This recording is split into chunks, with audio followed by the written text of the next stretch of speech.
Hello guys, मैं गीत सुना रही हूँ। देखिए, आप लोगों को पसंद आएगा तो लाइक करिएगा, कमेंट करिएगा। अंगना बहारत मोरा उड़ी गया चरवा, पड़ी गईले ससुरुनी गाह जी।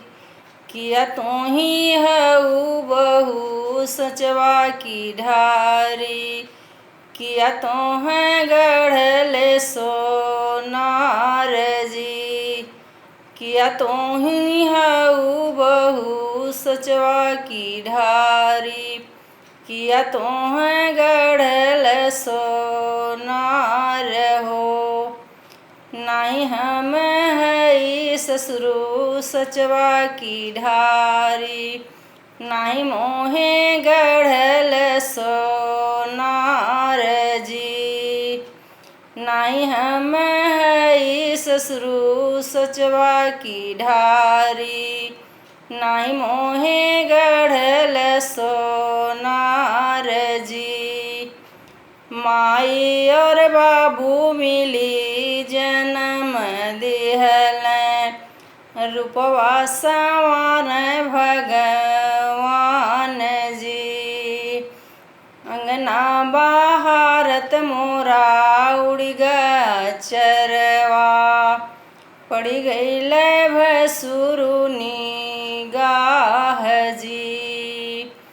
किया तो ही हऊ छोटी सचवा की ढाली, किया तो है गढ़ल सोनार जी।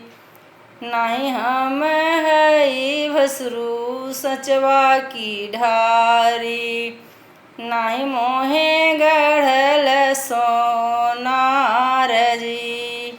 माई और बाबू मिली जन्म दिहलें, रूपवा संवार भगवान जी।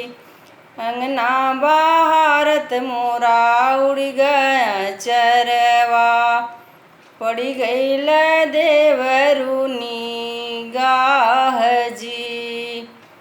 किया तो ही हऊ भाभी सचवा की ढारी, किया तो है गढ़ल सोनार जी। नहीं हम है देवरू सचवा की ढारी, नहीं हमें गढ़ल सोनार जी। माई और बाबू मिली जन्म दिहलें, रूपवा संवार भगवान जी।